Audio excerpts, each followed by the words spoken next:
Vamos chegando, minha gente.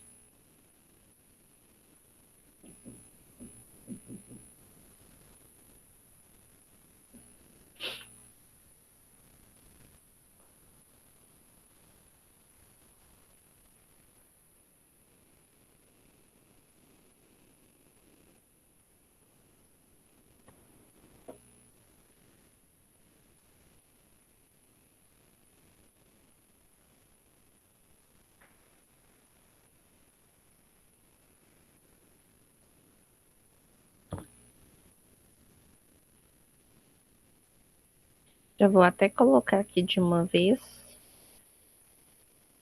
que é até todo mundo entrar, até esse negócio começar aqui a compartilhar, né, gente? Tem hora que demora.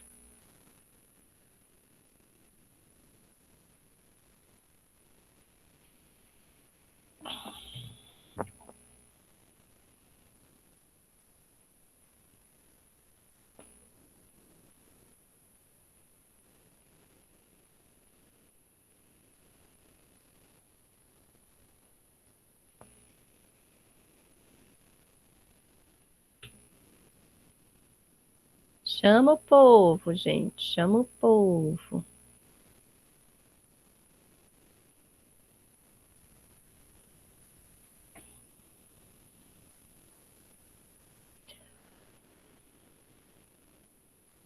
Ô, gente, como que vocês estão conseguindo conciliar? Tá dando para pegar matéria assim, online?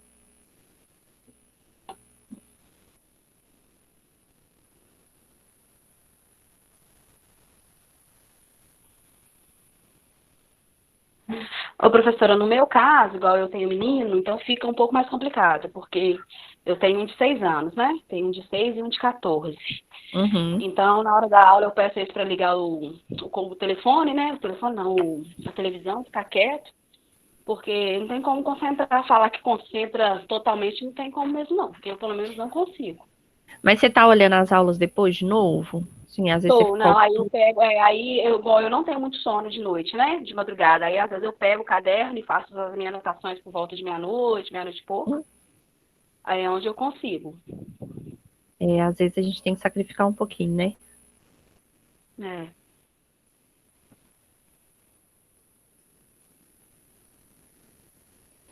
A sua, Carolina, é da idade da minha, né? É, ela fez 5. Ah, não, a sua é mais velha, a minha fez 3. Ah, gracinha, gente. Tá só pedindo irmão, gente. Pelo amor de Deus. Nosso Deus, tá amarrado. Você não quer mais, não? Eu não, você quer? Eu quero. Nosso Deus, a minha já vale por 3, por 4. Ela também é assim, mas. Mas Você tem irmão?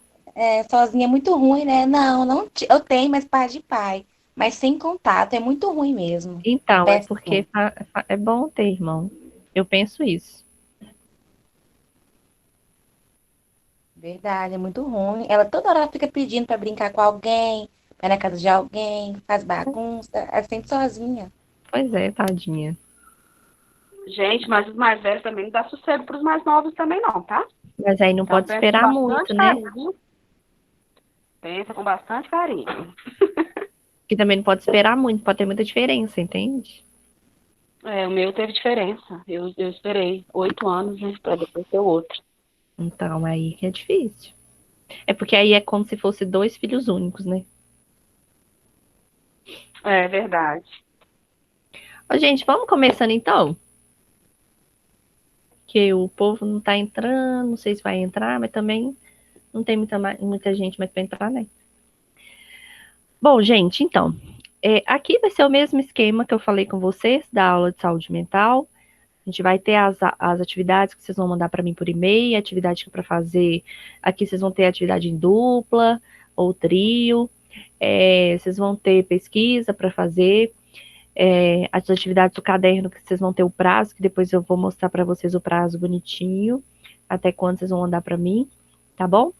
Então, esse aqui é o meu bebê, né? Primeiros socorros. Eu vou começar então, gente, falando com vocês o seguinte. Primeiros socorros, gente, hoje em dia é uma das matérias, é uma das essências da enfermagem, né? Porque nós precisamos ser rápidos, né? Pensar rápido, agir rápido, né? Para a gente salvar uma vida. Então é muito importante que a gente saiba o que fazer na hora certa, né? Não adianta só estar, você tem que saber fazer. Vai ter às vezes vai ter momentos, né, que você vai ser pego de surpresa, você não vai ter nenhum equipamento, nada, mas você tem, né, você consegue pensar rápido para tentar agilizar ali alguma coisa, tá? Eu vou mostrar para vocês no decorrer dessa matéria algumas coisas que a gente pode improvisar, né, para a gente conseguir fazer um atendimento. E é isso, tá bom? Então hoje nós vamos começar falando sobre suporte básico de vida. O suporte básico de vida, né, a gente sempre fala SBV, vocês vão ouvir muito essa sigla, é um suporte externo da respiração e circulação a uma vítima de PCR, ou seja, uma parada cardiorrespiratória, através da compressão torácica e ventilação com uma bolsa máscara-válvula, né, que é o famoso AMBU, até que o tratamento médico definitivo possa restaurar essa respiração e circulação espontâneas. Então, o SBV ele não contempla medidas invasivas, ou seja, não vamos abordar o avanço das vias aéreas e a administração de medicamentos. Gente, então anota aí. O suporte básico de vida, ele é um suporte externo, ou seja, não tem medida invasiva nenhuma. Então, a gente não vai fazer medicação, não vai funcionar acesso, nada disso no suporte básico, tá? Porque, gente, o suporte básico, como o próprio nome diz, é básico, tá?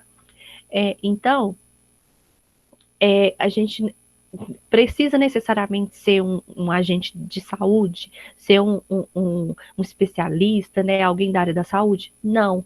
Qualquer um com treinamento consegue fazer os primeiros passos, né? Que é o primeiro suporte, né? Que é a atenção primária.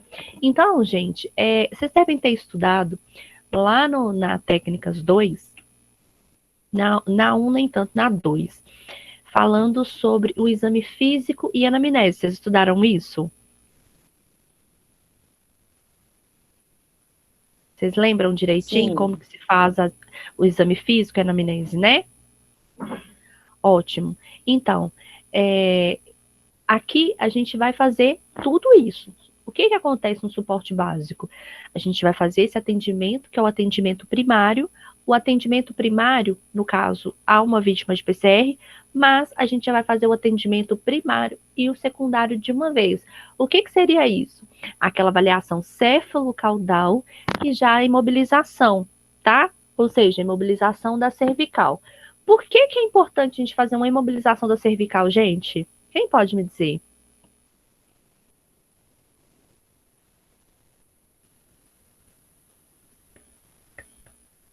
Gente,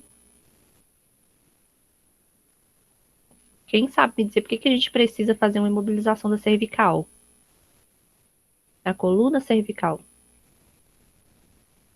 Para a pessoa não perder os movimentos, né? Dependendo de como está o estado dela. Isso aí. Rayane, no caso, para o paciente não mexer, mas aí no caso, para a gente não ter uma lesão da coluna cervical, ou seja, para a gente evitar que esse paciente não fique tetraplégico ou paraplégico, tá bom? Tetraplégico sem os movimentos dos braços e das pernas, e paraplégico sem movimento da cintura para baixo, que seria somente das pernas, tá? Então, vamos lá. Então, vocês também aprenderam a fazer um RCP? Vocês aprenderam a fazer? Se não aprenderam, vocês vão aprender.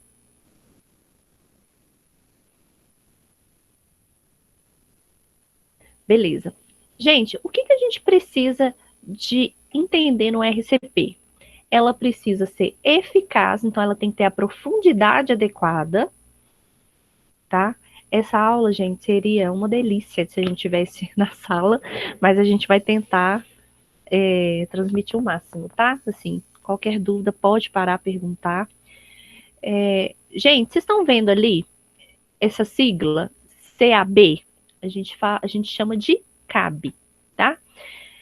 O que significa, então, C? São as compressões A seriam as vias aéreas, então é abertura das vias aéreas, tá? E B, a respiração, então, ou seja, uma boa ventilação, tá bom?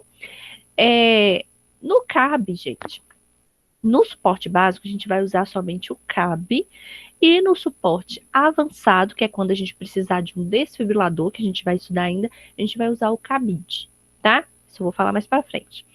Então, o que a gente tem que entender numa ressuscitação cardiopulmonar? Que o paciente, primeiro, para ele receber uma ressuscitação cardiopulmonar, ele precisa estar em uma parada, né? Ou seja, com ausência de batimentos cardíacos e ausência de respiração, certo?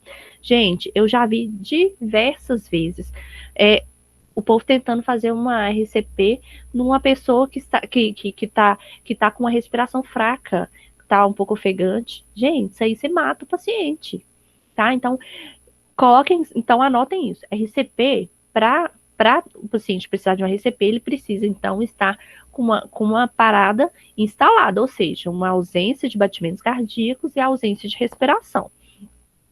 Beleza. O que a gente vai fazer, então, quando a gente dá de cara, então, com uma pessoa que está lá caída, desacordada? Eu vou mostrar um vídeo para vocês, tá? Daqui a pouquinho, de como que é esse atendimento. Eu vou falar agora, mas vai ficar mais claro quando vocês verem o vídeo. E se a gente tiver oportunidade, caso essa pandemia acabe, em nome de Jesus, e a gente consiga voltar às aulas presenciais, gente, a gente vai fazer tudo isso em sala, tá bom? Então, assim, vamos orar para dar tudo certo, para a gente conseguir voltar a essas aulas. Vai ser muito importante para vocês. Então, gente, vocês estão vendo ali o movimento da mão? Como que tem que ser a mão? Então, a mão... Deixa eu ver aqui. Aqui, ó. Peraí. Gente, sabe essa região aqui da mão? Essa região se chama região hipotenar. Anotem aí, por favor. Região hipotenar. Essa aqui, ó. Vou até colocar aqui para vocês, ó.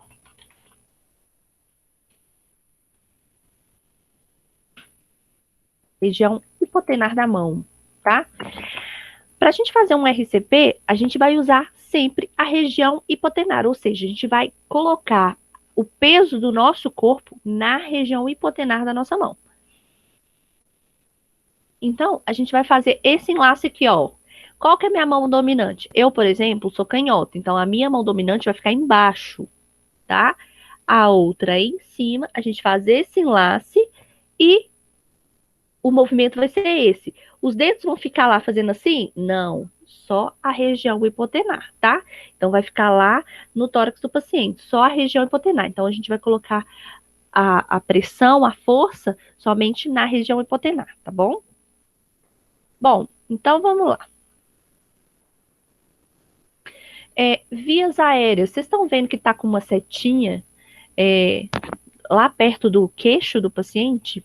Por quê, gente? Porque nós temos alguns tipos de aberturas das vias aéreas. Quando a gente vai ventilar um paciente ou vai fazer uma compressão torácica, mesmo que seja sem ventilação, a gente precisa abrir a abertura aérea, fazer uma abertura das vias aéreas desse paciente. Por quê? Se tiver alguma coisa obstruindo a via aérea desse paciente, a gente pode jogar ar que ele não vai conseguir penetrar nos pulmões. Ok, Lilian, qualquer dúvida, depois a gente tira, tá bom? Vai com Deus. Então, o que acontece, gente? A gente precisa abrir a via aérea desse paciente. Então, quando a gente vai fazer... a gente vai imobilizar a cervical do paciente, a gente também já vai fazer a abertura da via aérea desse paciente, tá? E a respiração? Por quê? A gente precisa, primeiro a gente vai fazer, então, a compressão torácica, a abertura da via aérea desse paciente, e depois a gente vai dar uma ventilação, uma boa ventilação para esse paciente. O que seria isso, gente? Por que a gente hoje usa o CAB? E por que hoje é CAB e não ABC? Porque antes, o que eles falavam? Que primeiro a gente precisava abrir as vias aéreas do paciente, depois ofertar para ele oxigênio, né? Ou seja, dar uma boa ventilação para ele, para depois começar as compressões torácicas. Mas a partir de vários estudos, né, a American Heart é uma associação americana do coração, que é a que situa o mundo inteiro sobre essas diretrizes, né, de cardioversão, de tudo. Eles fizeram alguns estudos e viram que o mais importante do que uma boa ventilação é uma compressão torácica eficaz. Por quê, gente? Quando o coração ele está parado, né, ou seja, ele não está bombeando, ele também não está jogando sangue para nada, né? Não está jogando sangue para os órgãos vitais, na região torácica, na região abdominal, muito menos para o cérebro. Então, a gente começa a ter um dano muito. Quanto mais tempo esse paciente fica parado, maior dano cerebral e dos órgãos ele vai ter, certo? Porque os órgãos precisam constantemente do sangue circulando, porque ali a gente tem oxigênio, a gente tem nutrientes para os órgãos, não é isso? Então, o que adiantava você jogar oxigênio, sendo que esse oxigênio ia só para o pulmão e ia voltar? Então, o que eles identificaram? Que primeiro a gente faz uma compressão torácica e depois a gente vai preocupar com a respiração. Por quê? Quando a gente consegue fazer o coração bombear, que ele faz assim, não é? Quando a gente consegue fazer aquele coração bombear, ele vai jogar sangue para todo o corpo, não é isso? Ou pelo menos para os órgãos principais naquele momento, né? Então a gente consegue restabelecer esse paciente, tá? Então, por exemplo, se eu sou uma pessoa sozinha, que eu cheguei lá, o paciente está parado, o que eu vou fazer? Primeiro, eu vou fazer as compressões torácicas. Se chegar uma outra pessoa, a gente vai preocupar com a ventilação. Se não, eu vou ficar só nas compressões torácicas. Ficou claro isso, gente? Ok.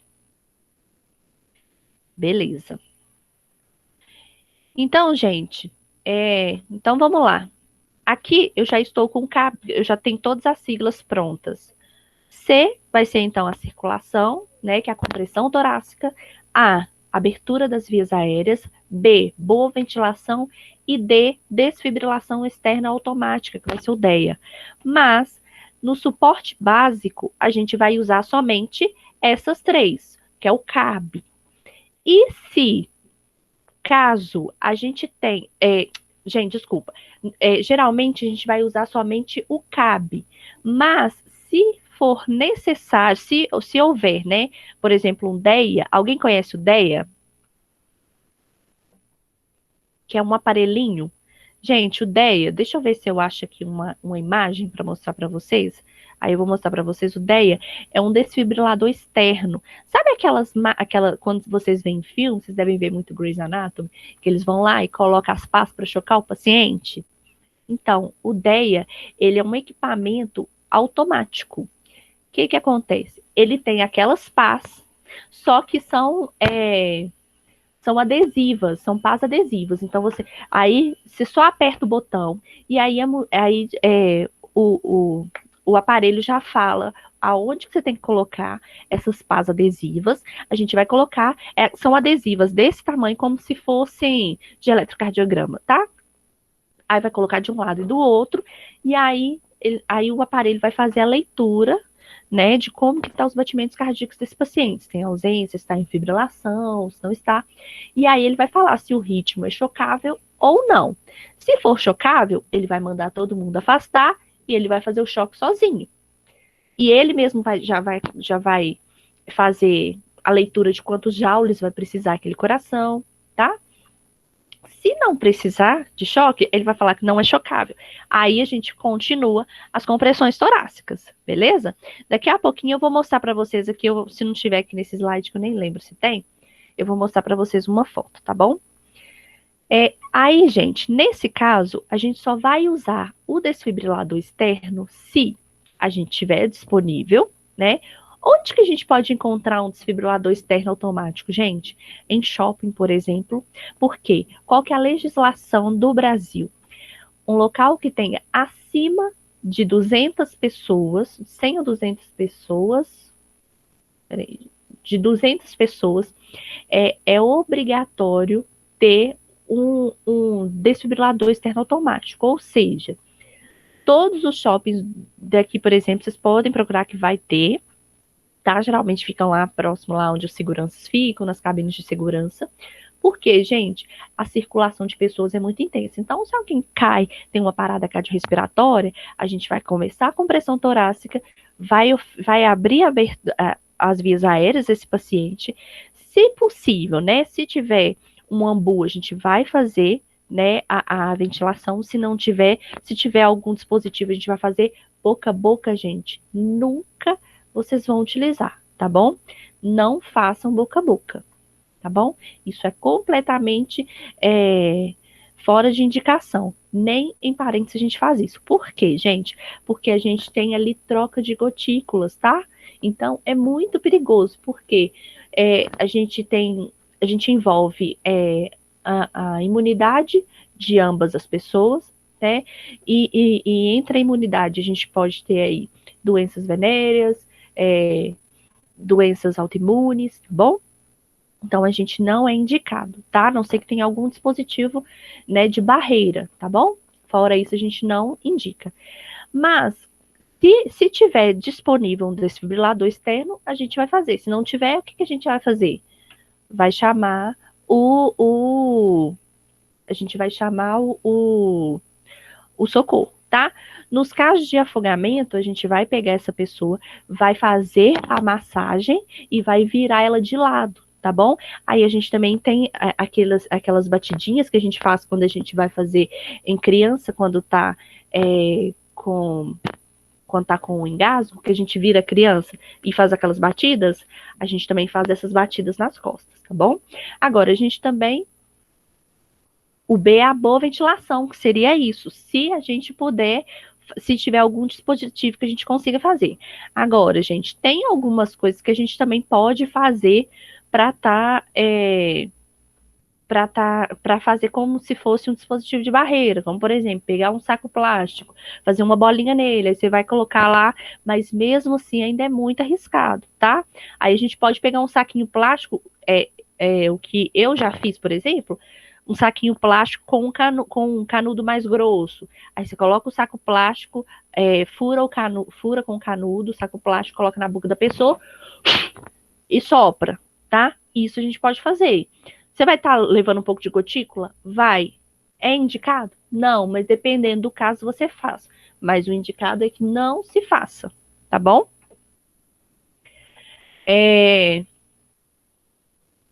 Então, gente, vamos lá, partes por partes. A circulação, né, que é a compressão torácica, o que a gente vai fazer primeiro? Primeiro a gente vai verificar o pulso carotídeo de 5 a 10 segundos. Como que a gente verifica esse pulso carotídeo? Com o dedo indicador e o médio, tá? Então, a gente vai colocar, então, o pulso carotídeo, então, é na carótida.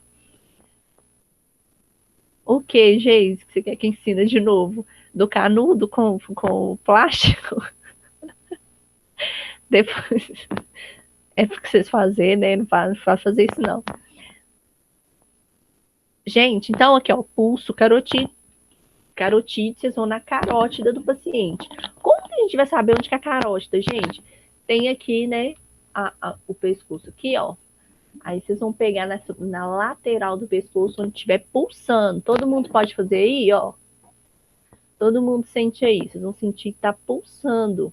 Aí é o pulso carotídeo, tá? A gente vai avaliar de 5 a 10 segundos. Não sentiu o pulso, a gente vai iniciar a RCP, tá? Começando com as compressões torácicas. O que é indicado para a gente fazer, gente? Quando a gente estiver avaliando esse pulso carotídeo, a gente vai colocar a nossa cabeça baixa para a gente olhar o paciente assim, ó, como se ele tivesse, a gente vai olhar ele na horizontal. Por quê? Ao mesmo tempo que você, de 5 a 10 segundos, está olhando, tá sentindo o pulso carotídeo, você também está vendo se tem movimentação torácica, ou seja, se tem movimentos de respiração, tá bom? Então, ao mesmo tempo que você olha uma coisa, você tá vendo uma coisa, você já tá vendo outra, tá? Por quê, gente? Porque quando a gente vai fazer, vocês aprenderam lá em técnica Zoom, como que faz para avaliar os sinais vitais? Vocês lembram que para avaliar a respiração, a gente não pode avisar o paciente? Vocês lembram disso? Então, por quê? Porque se a gente souber que se a gente avisar, a pessoa começa a ter um descompasso, né? Então, a mesma coisa é aqui. E a gente vai conseguir avaliar melhor se a gente tiver um olhar horizontal, tá? Se você olhar ele de cima, às vezes o desenho da roupa, dependendo da estampa da roupa, vai interferir para você ver se tem esse movimento torácico ou não, tá bom? Então, não sentiu o pulso, não viu nenhum movimento, a gente já vai iniciar, então, RCP. Então, como que vai ser essa circulação, né? Que vai ser essa compressão torácica? Olha o movimento aí que eu falei, gente, que a gente vai entrelaçar, né, os dedos, e a gente vai ficar com esse braço, gente, completamente reto, tá bom? Os braços vão ficar retos e a gente tem que ficar com o nosso a gente vai lançar todo o peso do nosso corpo no braço. Então, a gente tem que ficar reto em cima do paciente para fazer. O braço não pode dobrar na hora de fazer as compressões. Vocês reparem depois nos filmes como que o povo faz. O povo faz com o braço assim, quase que fazendo uma musculação, mas não faz da forma certa. Muitas vezes não tem da forma certa, tá? Isso aí é essencial para fazer a profundidade adequada para ir e voltar para fazer o bombeamento do cardíaco, tá? Então, o que é importante nessa circulação, nessa compressão torácica? Tem que permitir o retorno do tórax após cada compressão, né? Tem que minimizar as interrupções durante as compressões, então de 10 segundos ou menos, e alternar socorristas a cada 2 minutos. O que é isso, gente? Então, o que eu estou falando aqui? Que quando eu empurro, né, eu faço a compressão, eu também tenho que voltar. Por quê? Não adianta eu ficar lá assim. Não, a gente tem o compasso, a gente tem que seguir o compasso, o ritmo cardíaco, tá? Geralmente, a gente tem que contar como se fosse o ritmo que a gente tem. Tum, tum, tum, tum, tum, tum, tum, tum, tum. Então, você vai fazer lá tum, tum, tum, tum, tá bom? Então, pensa, gente, é muito ruim fazer essa aula online, desculpa. Às vezes vocês estão até meio boiando aí, gente. Qualquer dúvida, vocês podem me interromper, tá? Pensa, gente, que o coração é tum-tum. Então, o que a gente vai fazer? Tum-tum, ou seja, comprimiu, descomprimiu, tá bom? Por quê? Tem que ter o retorno torácico. Então, cada compressão que a gente faz, a gente tem que voltar também. Por quê? Você fica lá, é como se você pegasse o coração aqui, ó. Como se você pegasse o coração e ficasse assim nele. Só que se você só apertar ele e ficar assim, fazendo assim nele, ó, não vai adiantar nada. Tá dando pra vocês verem? Deixa eu ver aqui. Você ficar fazendo assim, não adianta nada. O meu telefone tá aparecendo não, professora. Eu tenho duas telas. Você tá vendo? Eu não, tem duas telas. Então, mas na hora que eu aperto não aparece. Não sei se é só o meu. Tá aparecendo agora?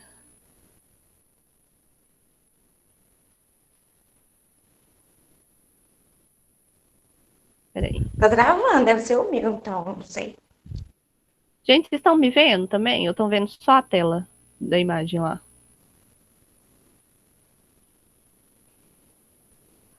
Eu estou vendo. Carol, só você mesmo. Ô, gente, olha só, pensem que isso aqui é o coração, né? Então, não adianta a gente fazer só isso aqui, ó. Ficar lá só apertando ele lá no fundo, não. A gente tem que fazer e voltar, fazer e voltar, fazer e voltar. Entendeu? Não adianta. Tem gente que não faz a compressão, não faz a volta da compressão torácica, não volta ao tórax do paciente, então é como se ele ficasse só assim, ó. Entenderam? Então, o que a gente tem que fazer na compressão? A gente vai e volta, vai e volta. Para quê? Para o coração fazer justamente esse movimento de contração e relaxamento. Tá bom? Gente, isso ficou claro?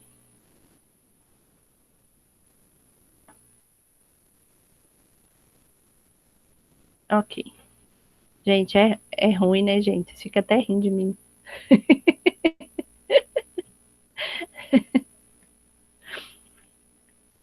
Então, gente, aí minimize as compressões, as interrupções, ou seja, por quê?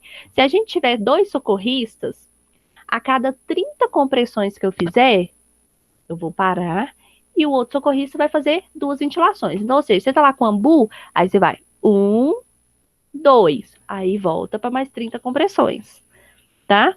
Aí, por que minimizar as interrupções? Porque quanto menos tempo a gente tiver comprimindo esse coração, menos tempo de circulação sanguínea vai ter no corpo todo. Então, o ideal é que que o socorrista que estiver fazendo a ventilação seja o mais rápido possível, mas não muito rápido, tá, gente? Porque acabei minha compressão 30, ele já começa a fazer 1, 2. Então, ou seja, a interrupção tem que ser de 10 segundos ou menos para a gente já voltar para fazer as compressões. E se tiver mais de um socorrista, a gente vai alternar a cada 2 minutos, a gente troca para fazer a compressão. Por quê, gente? Porque cansa demais, tá? E um socorrista cansado, ele não faz uma compressão eficaz. Aí vamos lá, então, para a abertura das vias aéreas. A abertura das vias aéreas, gente, nós temos que realizar realizar uma manobra de abertura de via aérea. Então, nós temos 2 tipos de manobras, tá? De abertura de via aérea, que a gente tem a chin lift e a jaw thrust.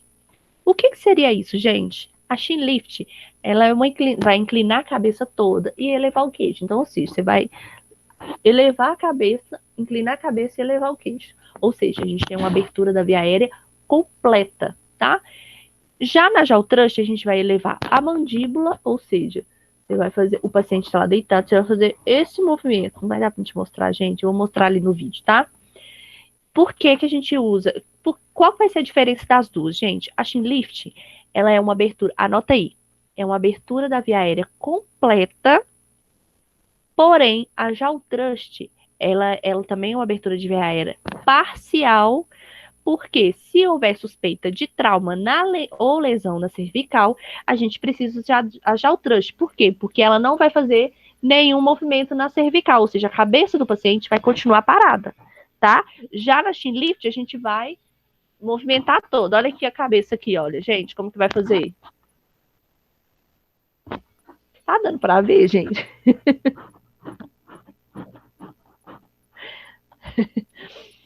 Vou repetir, gente. Então, aqui, ó. Ambas vão ser abertura das vias aéreas, manobras de abertura de vias aéreas. Porém, a saudade da aula presencial, né? Isso mesmo. A chin lift vai ser uma abertura da via aérea completa. Por quê? A gente vai ter a dobradura da região cervical, mas a gente vai abrir por completa a via aérea.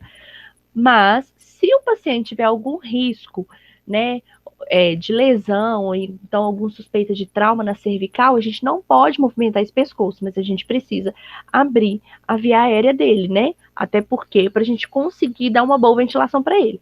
Então, a gente vai usar a manobra de jaw thrust, que é a qual a gente vai fazer a abertura somente com a mandíbula, tá? A gente vai fazer a abertura da via aérea só com a mandíbula, fazendo com que a cervical do paciente se mantenha estabilizada, tá bom? A jaw thrust vai ter somente uma abertura da via aérea parcial, tá bom? A gente não consegue fazer uma abertura completa, mas também é muito eficaz. Entenderam, gente? Quer que explique de novo?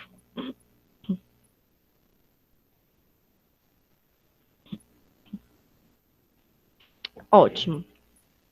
Gente, essas vias aéreas, essa abertura das vias aéreas aqui, vocês têm que saber demais, porque quando vocês tiverem qualquer tipo de atendimento, vocês vão precisar decidir qual tipo de abertura que eu vou usar, chin lift ou jaw thrust, tá bom? Então, é essencial que vocês saibam, porque se o paciente, por exemplo, teve uma queda de própria altura, né? Isso acontece muito com idoso. Aí ele caiu, tá lá? Você não sabe o que foi lesionado. Então, o que você vai fazer? Você vai mobilizar esse paciente e vai fazer a abertura da via aérea com a manobra jaw thrust. Por quê? Você vai evitar que essa coluna se movimente. Por mais que o paciente tenha se movimentado, você tem que mobilizar ele da melhor forma possível. Agora, se é um paciente que está lá, teve um acidente automobilístico, aí tá lá sentado, você chega lá na cena, por exemplo, tá lá sentado com a perna toda estourada, por exemplo. Você vai precisar de fazer aí logo depois disso, aí primeiro ele estava assim, depois ele teve uma parada cardiorrespiratória. Você vai precisar de fazer um angel thrust nele? Não, você pode fazer um chin lift. Por quê? Porque esse paciente estava sentado, então os movimentos, então não teve risco de lesão, não tem risco de lesão na cervical. Depois ele foi para uma parada cardiorrespiratória, provavelmente por causa do ferimento na perna, que pode ter ocasionado por um choque hemorrágico, e por aí vai. Choques vocês também já estudaram, né, gente? Vocês lembram de tudo isso, né? Que às vezes eu vou juntando uma coisa na outra aqui. Se vocês não estiverem lembrando, a gente tem que dar uma revisada, porque senão vocês vão ficar perdidas. Vocês lembram dos choques? Os principais, pelo menos? Ótimo. Beleza. Gente, depois eu vou até passar um videozinho para vocês, caso não lembrem. Eu fiz um videozinho sobre os principais tipos de choques. Tá lá no meu canal no YouTube. Aí eu vou passar o link para a Kali para passar para vocês, tá? Só para dar uma revisada, uma relembrada dos tipos de choque, a diferença de cada um deles, porque pode ser que às vezes a gente precise de usar em alguma situação ou não, tá? Vou mandar para vocês depois. Então, gente, tá claro, então, a diferença das duas manobras, né? Então, olha aqui, gente, como que fica aqui as duas manobras. Quem vai me dizer qual que é essa primeira aqui? É a jaw thrust ou é a chin lift? Essa primeira figura.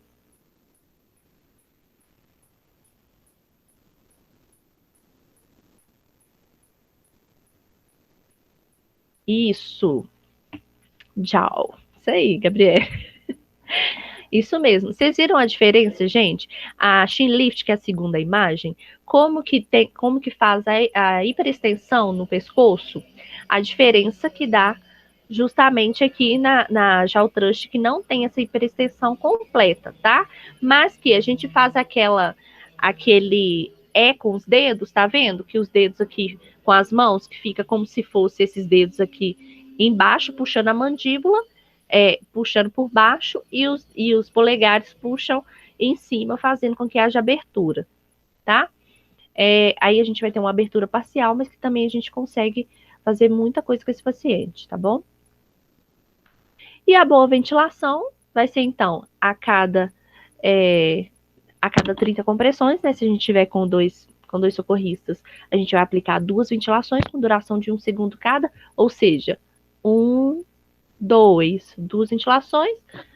E aí a gente vai usar um dispositivo de barreira, se possível, né, gente? E evitar uma ventilação excessiva. O que é ventilação excessiva, gente? Tem gente que acha que quando a gente coloca vai usar o ambu no paciente, né, que é a bolsa máscara válvula. Eu gosto de usar mais o termo bolsa máscara válvula, porque na verdade ambu todo mundo usa esse termo, mas na verdade ambu é a marca, tá? Aí o povo acha que tem que fazer assim. Mas é assim que a gente respira? A gente respira assim? Não, a gente respira. Então, a gente tem que pensar sempre quando a gente estiver fazendo uma ventilação no paciente, que ele respira como a gente. Então, a gente vai fazer 1, 2, e não 1, 2. Não é assim. Senão, o que acontece, gente? Dá tempo de fazer a troca gasosa? Não, tá? E aí, isso é hiperventilar o paciente. Por quê? Se a gente faz uma ventilação excessiva, qual é o maior risco? Quem sabe? Além de não fazer a troca gasosa.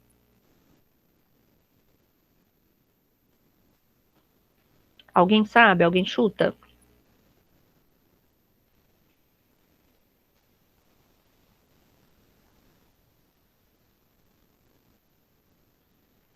Alguém já ouviu falar em enfisema subcutâneo? Gente, é muito comum quando é em CTI ou na sala de emergência, o paciente sofre algum tipo de hiperventilação, seja pelo ventilador mecânico ou pelo ambu, tá? Aí ocorre, então, um enfisema subcutâneo. Esse enfisema subcutâneo é considerado um erro médico, tá bom? Por quê, gente? O ar, ele não vai para o pulmão, não consegue fazer a troca gasosa, só que ele entrou no paciente. Então, para onde que ele vai? Para debaixo da pele. Então, o paciente começa a ficar hiperedemaciado. Os olhos do paciente, a gente fica assim, ó, quando tá em extremo, né? Quando eles custam a perceber, porque às vezes o paciente está lá no ventilador mecânico, por exemplo, tá lá no CTI. Aí você foi lá, avaliou ele, depois não, você vai olhar de novo, o paciente tá igual um monstro. Por quê? Porque a ventilação dele tá inadequada de acordo com o equipamento, né? Então, o paciente fica igual um monstro, gente, fica completamente edemaciado. Aí quando a gente pega no paciente assim, faz igual esponja quando tá com água, que a gente aperta assim, ela faz até aquele barulhinho. É muito horroroso, gente. E isso é um erro médico, que acontece muito, tá? Não é pouco. Então, a gente tem que tomar muito cuidado para a gente não fazer uma hiperventilação no paciente, tá bom? Se houver um socorrista, o que a gente faz, gente? A gente vai fazer somente as compressões torácicas. Então, a cada 100 compressões, a gente vai avaliar no pulso carotídeo, de 5 a 10 segundos, se voltou, né? Se o paciente voltou. Se não tiver voltado, continua. A cada 100 compressões, você olha. Se tiver 2 socorristas, então a gente vai fazer 30 para 2, ou seja, 30 compressões para 2 ventilações. Isso ficou claro, gente? Ou alguém ficou com alguma dúvida entre isso? Isso vocês precisam anotar, tá? Isso é essencial. Gente, tem literatura que coloca de 100 a 120 compressões, tá?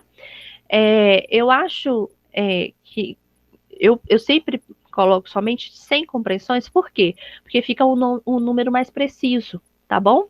Para você fazer, porque a cada 100 compressões, gente, porque não é fácil ficar lá fazendo compressão torácica. Eficaz não é fácil, porque a gente soa mesmo, porque você faz um esforço físico muito grande. Então, você pensa, a cada 100 a 120, aí a pessoa vai lá contando e esquece. Então, a cada 100, fica mais fácil também da gente gravar. Você olha o pulso carotídeo de novo. O momento que você está olhando o pulso carotídeo é o momento que você também está descansando aquelas compressões. Não tem, enquanto isso também, gente, você já está dando um grito, vendo se você chama alguém para pedir socorro, tá bom? Não tem nada, volta para as compressões. Se houver 2 socorristas, a cada 30 compressões, 2 ventilações, tá bom? E o que é importante, gente? O socorrista que está fazendo a compressão, ele vai ficar contando, se ele estiver sozinho, ele vai contar na cabeça, né? Ou pode contar alto, mas se ele ficar contando alto, ele gasta ainda mais energia. Então, o que é o ideal? Quando a gente tem 2 socorristas, o que está ventilando é que conta as compressões, tá? Conta alto. Então, 1, 2, 3, 4, 5, 6, 7, e vai contando, tá bom? Deu 30, 2 ventilações.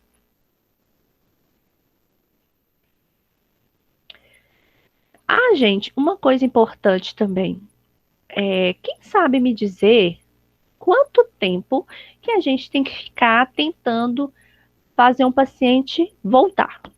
Ou seja, ele sair da parada cardiorrespiratória, ele retornar. Quem sabe me dizer quanto tempo?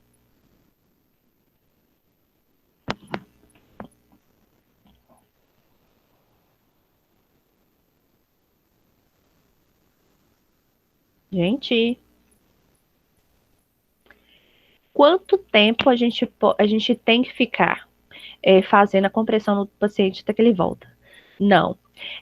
De acordo também com a associação, né, americana do coração, são 45 minutos. Isso, gente, é utilizado no mundo todo, tá? Inclusive aqui com a gente. Então, por exemplo, que trabalho no SAMU, quando a gente chega no local, a gente não consegue transportar o paciente, né? Porque se o paciente vai parar, o que a gente faz? A gente vai tentar voltar esse paciente para depois de transportar, não é isso? Então, por exemplo, a gente chega lá, a primeira coisa que a gente pergunta, quanto tempo esse paciente está desse jeito? Por quê, gente? A gente tem 45 minutos para voltar esse paciente, tá bom? Só que quanto mais tempo esse paciente ficar parado, sem compressões, mais risco de lesão cerebral ele vai ter. Gente, por exemplo, se o paciente acabou de parar na sua frente, você vai lá e começa a compressão, esse paciente já tem lesão cerebral? Sim ou não?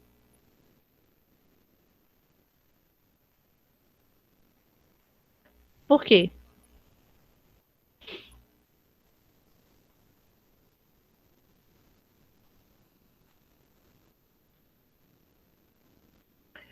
Mas aí, não. Não, por que que não, Rayane? Porque quando você está fazendo a compressão torácica, você está fazendo com que aquele sangue circule, inclusive para o cérebro, né? Mas, gente, se a compressão não for eficaz, ou seja, não tiver a profundidade adequada, esse paciente vai estar correndo risco de lesão cerebral do mesmo jeito, tá? Já teve caso, gente, que eu fiquei em cima do paciente 42 minutos. Esse paciente voltou depois de 42 minutos. Vocês têm noção disso? Que a gente tava lá, a gente quase que afogou o paciente, tanto suor que escorria. A gente não sabe se o paciente ia ter uma parada cardiorrespiratória ou se ia ter ser afogado. Bom, na verdade, ele teve sequela, sim, mas só que ele conseguiu recuperar depois com fisioterapia, tá? Aí, gente, depende. O cérebro, ele é uma caixinha de surpresas, né? Então, às vezes, dependendo da parte que ficou mais afetada, cada parte vai comandar uma parte, né? Cada parte do cérebro vai comandar uma parte do corpo, né? Então, pode ser a fala, pode ser os movimentos, pode ser o raciocínio, a memória, qualquer coisa, né? Então, assim, o que a gente sabe é que o máximo que a gente tem, que é preconizado para a gente, é 45 minutos. Você pode ficar mais tempo? Pode. Só que aí é muito prejudicial para esse paciente. Gente, por quê? Porque a compressão que você começou a fazer no início, ela não vai ser tão eficaz quanto que você está fazendo no final, não vai ser tão eficaz quanto no início. Por quê? Porque você está cansado. Não é que você não queira, porque você não aguenta, tá? Por mais que seja aqueles fortões que fiquem na academia o dia todo, gente, é muito, muito, muito cansativo, tá? Então, o que a gente, o que é o ideal, então?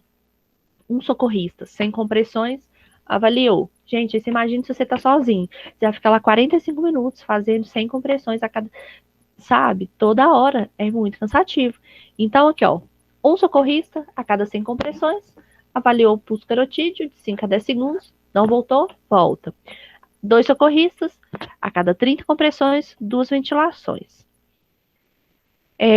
Aí, gente, a gente vai repetindo esses ciclos até a chegada de uma ambulância, ou então até a chegada ir para um hospital. Não morre não, gente. A gente aguenta, sabe? Não aguenta muito tempo, não. Mas a gente aguenta. E também, gente, só da gente ver que aquela vida depende, às vezes, do seu esforço, sabe? Parece que a gente ganha mais força. É muito legal, assim, a gente poder ajudar. É muito bom quando a gente consegue voltar um paciente numa parada, sabe? Sem precisar, inclusive, de um desfibrilador. Por que a gente fala, gente, que precisa ficar até a chegada de uma ambulância? Porque numa ambulância, por exemplo, a gente tem um desfibrilador externo automático, que é o DEA. Então, porque às vezes o paciente, a gente faz a compressão, mas às vezes ele vai precisar de uma desfibrilação. O que é a desfibrilação, gente? O que a desfibrilação faz no coração? O ritmo tá parado ou está fibrilando, que é quando fica tremendo, como se o coração ficasse tremendo. O que o desfibrilador faz? Ele dá um choque no coração, que ele para o coração de bombear daquele jeito, para ele voltar a bombear de uma forma regular de novo, tá? Então é como se ele parasse o coração, para o coração começar a bombear da forma adequada de novo, tá bom? Então, são todos ritmos que são chocáveis? Não, mas isso não é a aula para eu aprofundar para vocês, senão vocês vão ficar muito perdidos, tá bom? Só temos 2 ritmos que são chocáveis, e aí vai de acordo com o protocolo, a gente vai ver de acordo com o paciente como que ele tá? Então, é isso que vocês têm que saber. Na ventilação, se for um socorrista a cada 100 compressões, a gente vai olhar se voltou, se não voltou, retorna para compressão. Se for 2 socorristas, a cada 30 compressões, 2 ventilações. Isso por 45 minutos ou até a chegada de um socorro, de uma ambulância, de um médico, de um hospital, tá bom? Então, gente, qual que é o algoritmo que nós aprendemos aqui, então? O CABID, tá bom? Guardem isso. CABID. O que é o CABID, gente? Circulação, abertura das vias aéreas, boa respiração e a desfibrilação, tá bom? Para um suporte básico, o que a gente pode usar? Só o CAB ou o CABID, tá bom? Gravaram isso, gente?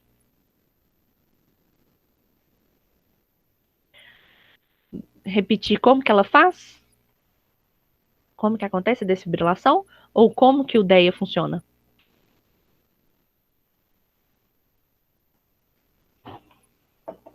Tá. O DEA, gente, ele é um aparelhinho automático. Por isso que é DEA, desfibrilador externo automático. Então, o que ele faz? A gente coloca as pazinhas nele, né? Que são 2 pás, que são 2 adesivos no tórax do paciente. E aí o aparelho que vai fazer a leitura do ritmo cardíaco desse paciente. Aí ele vai fazer, aí o aparelho ele fala, né? Se o ritmo é chocável ou se não é. Se o ritmo for chocável, ele vai mandar todo mundo afastar para ele dar o choque.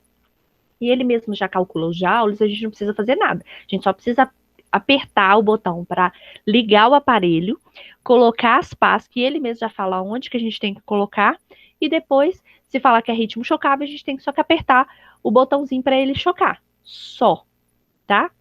Aí, se o paciente voltar, se não voltar, a gente continua as compressões torácicas. Se voltar, a gente vai deixar esse paciente só na ventilação, tá? É muito importante isso, gente. Se o paciente voltou os batimentos cardíacos, o que a gente vai fazer? A gente vai continuar ambusando esse paciente, tá bom? Ou seja, mandando oxigênio para ele sem ser rápido, da forma que a gente respira mesmo, tá bom? Aí, a gente vai encaminhar esse paciente o mais rápido possível, né, para um hospital, para uma unidade coronariana. E se o choque não funcionar, a gente vai continuar as compressões torácicas. O aparelho, o choque, o que ele faz no organismo? O coração, por exemplo, ele tá lá fibrilando, porque quando ele tá fibrilando, ele tá tremendo. Então, ele não faz isso aqui, ele fica assim, ó, o coração todo fica tremendo. É a fibrilação. Atrial ou ventricular, ele vai ficar assim. Então, o que o choque faz? O choque, ele manda uma carga bem alta pro coração, que ele vai parar de dar de ficar tremendo. Então, ele parou, aí depois ele vai. Ele parou, aí ele vai. Aí ele vai e volta a funcionar da forma que ele deveria, tá? No ritmo sinusal. Pode ser que funcione o choque, pode ser que não funcione, tá? Aí vocês já viram vários filmes, né? Ao vivo mesmo, pode ser que vocês tenham visto, que às vezes choca e o paciente não volta, não é isso? E às vezes a gente choca e o paciente volta, tá bom? Então vai depender do caso do paciente, tá, gente? Então, o que vocês têm que gravar no suporte básico de vida? Que a gente vai usar ou o CAB ou o CABID.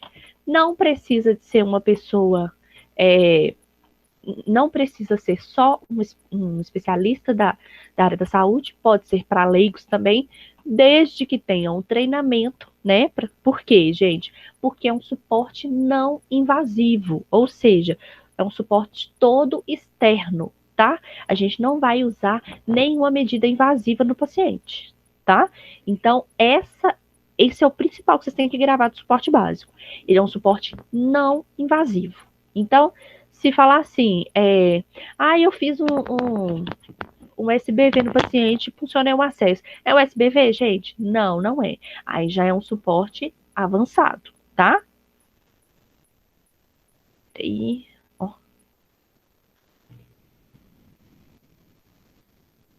E aí, gente, o que é a desfibrilação, então, precoce? Vai ser um fator isolado que mais aumenta a sobrevida em PCR. Ou seja, gente, a pessoa não. Isso acontece muito em médicos que são recém-formados, que que estão lá nas UTIs e tudo, que querem lá, o paciente parou, eles vão lá e já faz, já dá uma carga no paciente de desfibrilação. Como eu falei com você, são 4 tipos de ritmos, né, que nós podemos ter, e somente 2 deles são chocáveis. Se o médico chocar esse paciente em um ritmo que não era chocável, o que acontece? Vai aumentar a chance de PCR, ou seja, esse paciente ele não vai sair da PCR, tá? Por quê, gente? Porque às vezes a PCR está sendo eficaz, a compressão está sendo eficaz e ainda não está precisando de um choque, tá? A compressão foi eficaz, esse batimento está fraco, mas tem batimento agora, antes não tinha e depois começou a ter, então vai precisar de um choque? Não necessariamente, tá? Então, se tiver algum erro, né, ou seja, fazer uma desfibrilação de forma precoce, o que vai acontecer? Esse paciente ele não vai sair da PCR, tá bom? E o que seria, então, essa desfibrilação mesmo da forma correta, gente? Como eu expliquei, falando da forma mais clara, o que seria? A despolarização das células ventriculares simultaneamente, para que os centros intrínsecos do coração reassumam o comando elétrico, ou seja, vai despolarizar tudo que está lá, quando o coração está lá tremendo, né, ele está super polarizado, ou seja, ele está chocado, né? Ele não consegue fazer o trabalho dele da forma eficaz. Então, o que o desfibrilador faz? Ele tira essa polarização, ou seja, ele tira qualquer tipo de carga elétrica nesse coração. Então, tira todos esses impulsos elétricos e dá uma carga muito alta, justamente para o coração voltar a bater da forma que ele deve. Ficou claro, gente?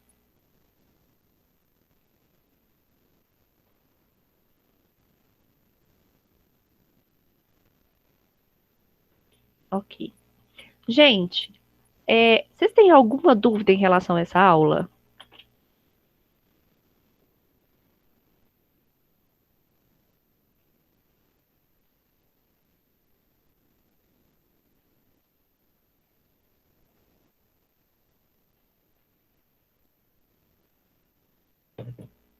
Desculpa, a gente estava recebendo uma mensagem aqui da Meire. Gente, é o seguinte, eu ia passar uma atividade para vocês hoje em relação a essa aula, mas eu não vou passar ainda, tá? Só para vocês irem acostumando com as aulas, tá bom? Semana que vem nós vamos ter uma outra matéria e eu vou passar uma atividade para vocês, tá bom? Tá. Gente, eu espero que a gente consiga fazer aulas presenciais. Inclusive, eu até falei com a escola, se depois precisar da gente fazer aulas sábados para dar umas práticas, eu não me importo, tá? Porque eu acho que é muito válido isso para vocês. Vocês precisam demais. Seria muito, muito bom mesmo. Gente, então, por hoje é só. Se vocês tiverem alguma dúvida. Como assim flexibilização? Você fala por causa da pandemia?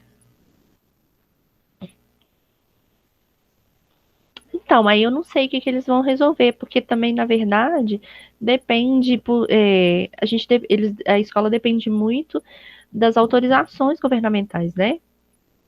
Porque nem com pouco aluno pode. Eles queriam fazer isso, só que não pode. Não pode. É porque, na verdade, não pode ter o contato, né? Porque, igual eu expliquei, não adianta a gente ter a aula. Por exemplo, vai 5 alunos, aí eu vou lá, ficar lá na frente mostrando para vocês no boneco. Eu ficar mostrando para vocês no boneco, eu mostro aqui. Aí eu não sei como que vai fazer, gente. Eu quero, gente, antes da gente encerrar a aula, que eu estava até esquecendo, eu queria mostrar um vídeo para vocês sobre a prática dessa aula de hoje. Aí realmente eu não sei, viu, gente, como vai ficar essa questão. Aí, gente, esse vídeo, ele tem exatamente 7 minutos e pouquinho. Eu vou colocar aqui para vocês e vou colocar o link também para vocês irem assistindo, tá? Peraí, só um minutinho.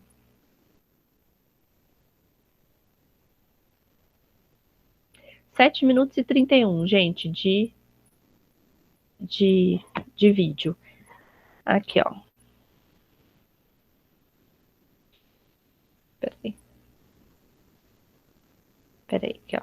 Aí, gente. Não sei, Kali. Porque, na verdade, eu não sei nem se eles fizeram aulas, fizeram alguma reunião com os professores que deram aulas práticas, né? Gente, o link do vídeo é esse daí, ó. Aí, eu vou colocar aqui também o vídeo para vocês, mas eu acho que vocês não conseguem ver legal, não. Não conseguem ouvir, não. Aí eu vou colocar aqui também. E aí vocês vejam. Aí, se precisar, vocês abrem uma outra aba aí, tá?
Viram, gente?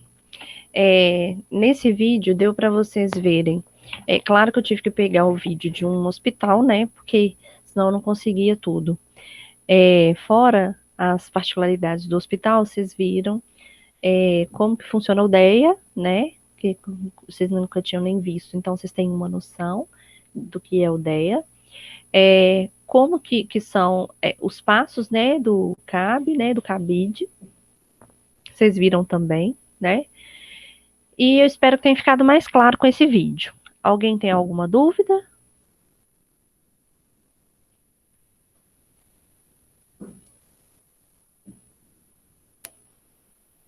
Ótimo. Ô, gente, os professores que deram aula para vocês, práticas, vocês ainda estão tendo aula com eles nesse módulo?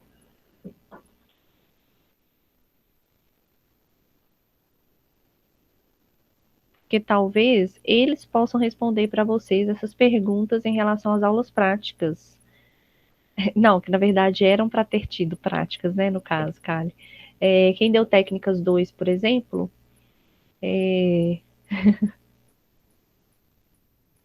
então, às vezes, talvez a Ana vai saber responder para vocês, gente, porque às vezes eles fizeram alguma reunião com esses professores, entendeu? Porque desde a pandemia eu não peguei nenhuma aula que teria que ser prática, a não ser essas de primeiros socorros, né? Mas essas ainda a gente consegue ainda dar uma, uma equilibrada ainda com vídeos e tudo, fica mais fácil. Vocês perceberam que ficou um pouco mais claro quando vocês viram o vídeo, né?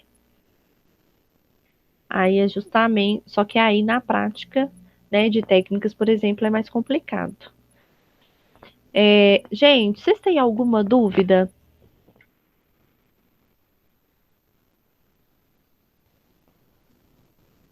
Se tiver, podem perguntar.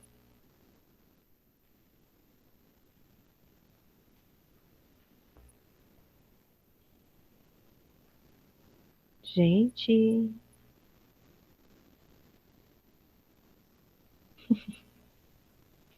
Tá. Ô, gente, então é isso. A nossa aula de hoje está encerrada. Nos vemos, então, na quarta-feira que vem. Beleza? Qualquer coisa podem mandar para a Kali, para ela me mandar, ou podem mandar no e-mail também que eu disponibilizei para vocês. Beleza? Gente, bom resto de semana para vocês. Fiquem com Deus. Até.